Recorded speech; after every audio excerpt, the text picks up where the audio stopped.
So we're going to move into regulatory perspective on permanent animal identification, and then a little bit later we'll talk about the various microchips that are available, Microchip 101. So our panel members, first up is Angela Pelzel, if I do a Texas deal, like Pelzel-McCluskey. Is going to talk to us. She's from the USDA-APHIS.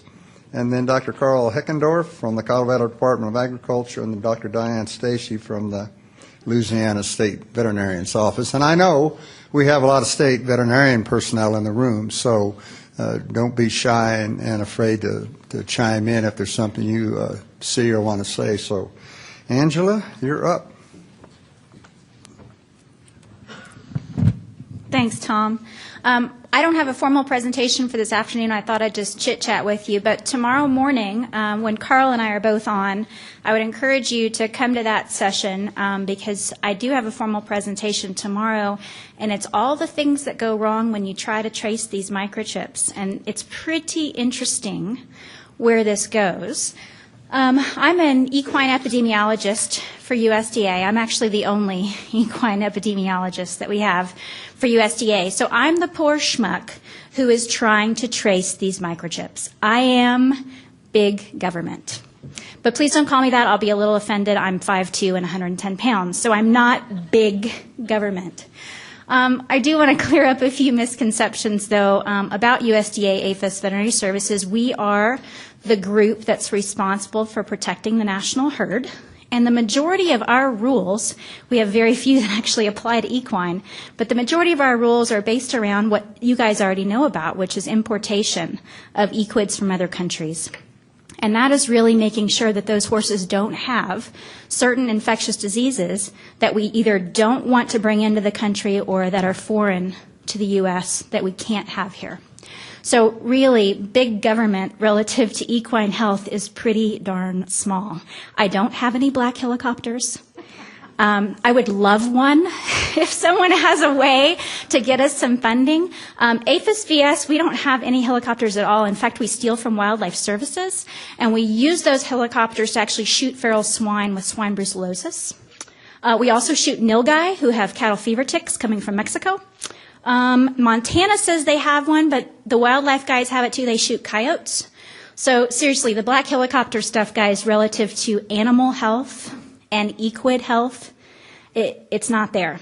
But I know what you're talking about. I am sensitive to that, and I know what you're talking about because we do work with other agencies that have other goals, like FBI and DEA and others, where you've mentioned horses have gotten wrapped up in these other investigations that have much more significant impacts and law breaking, and the horses are sort of just there and belonging to the people that are breaking many other laws. So that's when we get called in to just help with the horses and their health and not really anything else. So what is it that I do, and why am I trying to trace these animals? It's all about infectious disease.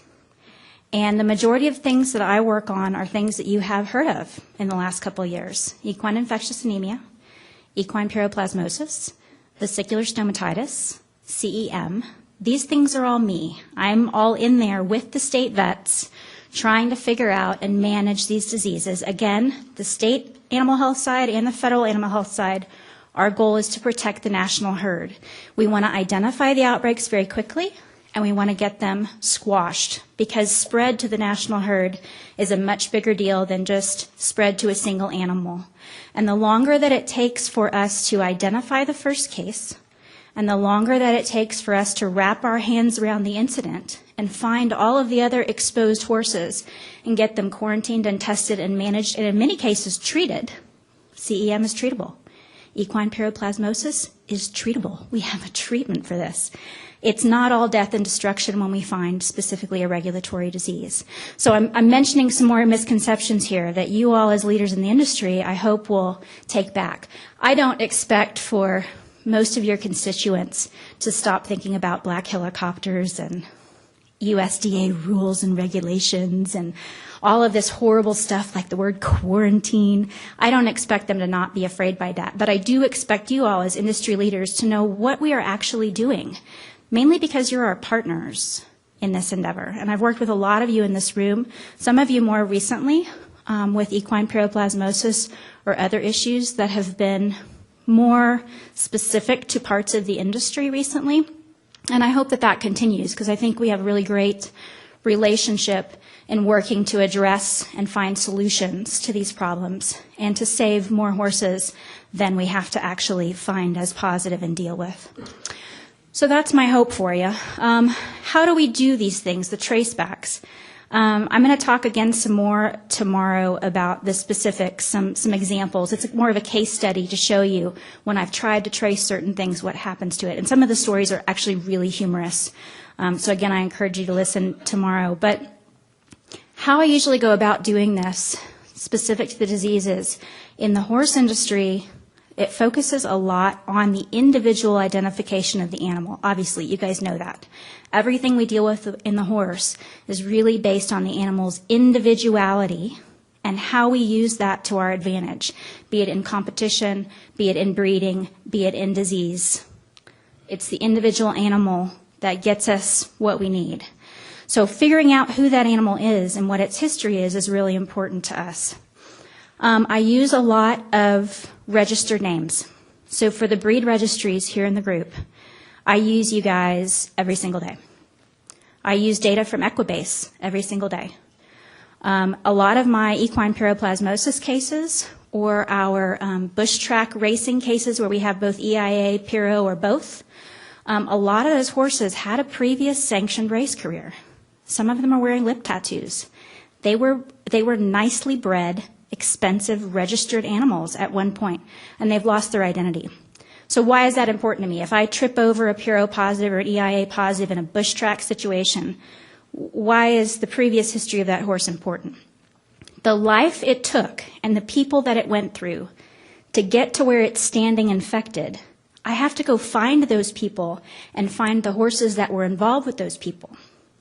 The reason is the iatrogenic transmission, meaning the transmission by needle and syringe, by blood doping, by reuse of IV equipment, by improper cleaning and disinfection of lip tattoo equipment, all of those things that can transfer blood from horse to horse, those were done by humans. There were humans involved in that transmission from horse to horse. And it may have been in the barn where we found the positive horse. It may have happened very recently. But most of these cases, it was in many previous owners or trainers ago that horse became infected by that method. So my job is to go, along with the state animal health officials, and find out all of the people involved in managing those horses previously and find the horses that were exposed to that same practice. And that's where we uncover these larger clusters of blood-borne disease, equine paraplasmosis and or EIA. So the identity of the horse and the people that it's passed through are extremely important in those situations. Most of the success I've had with tracing those type of animals have been through lip tattoos, or in the case where the registration paperwork actually did go with the horse, and that's maybe 20 or 30% of the time. You can tell by looking at these animals, they're very well bred, they're very fit, they're very well trained. They were at one point a registered animal, but they may have lost their identity. And so if they came with papers, I am using their registered name. I am talking with the breed registry in some cases if there are questions or additional previous owner-trainer information that I need. And again, I'm using tools like Equibase and others that have past racing history, owner-trainer history that I can get to. In the case where we've lost the registration papers and we just have the lip tattoos, we've had varying degrees of success.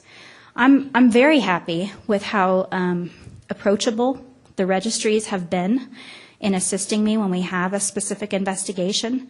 When I call AQHA or the Jockey Club and I say, hey, this is what I have, this is the disease we're talking about, this is what I'm trying to do, they've always been more than helpful in helping me find the identity of that horse, if possible. We have plenty of stories just from this past year where we had lots of altered lip tattoos. That's really the first I've seen lots of altered lip tattoos. And what that tells me is that someone attempted specifically to destroy the individual identity, the previous identity of that horse. It may have been because those horses were stolen at one point. It may have just been because someone else wanted to change the identity for another reason or didn't want to pass along registration papers or so on. But those are very difficult. And so my most success has been from the use of registered names and lip tattoos.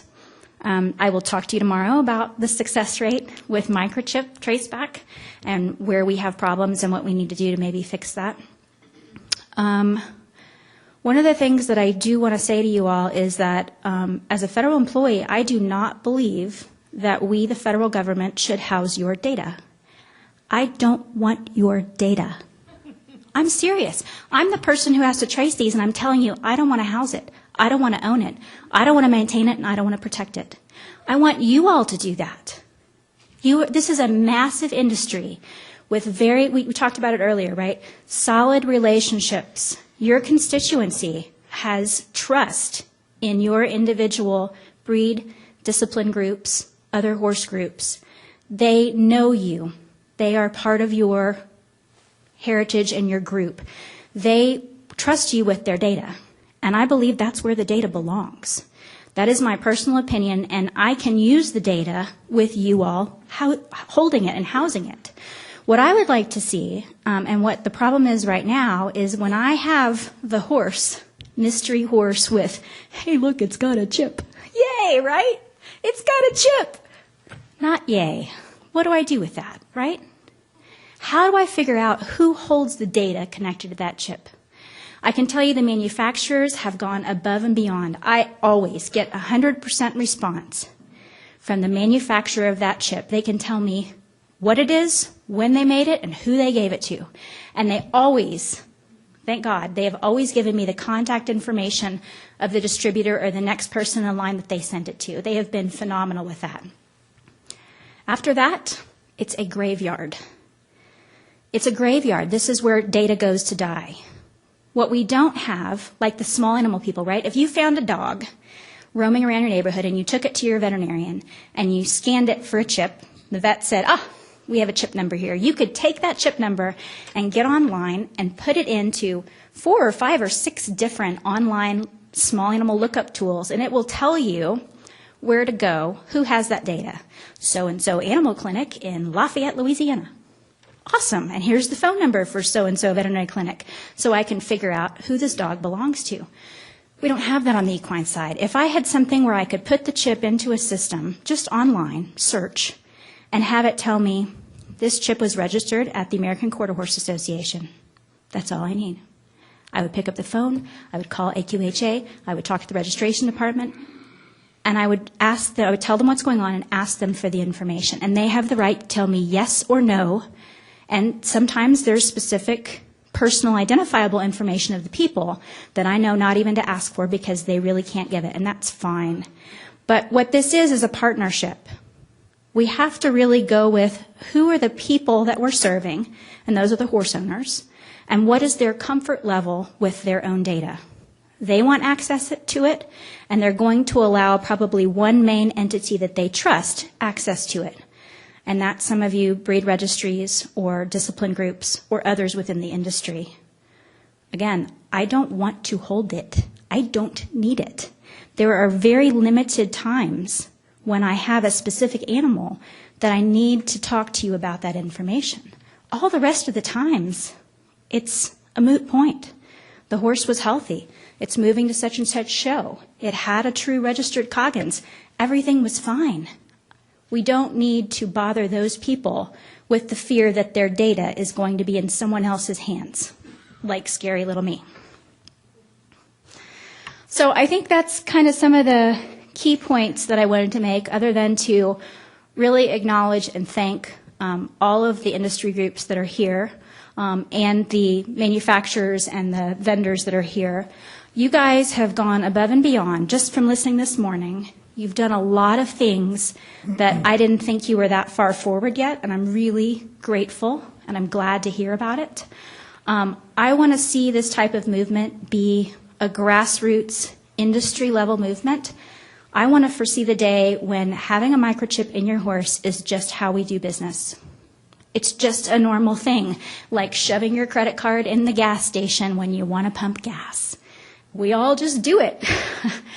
That's kind of where I would like to see it go, because what everyone said this morning is right.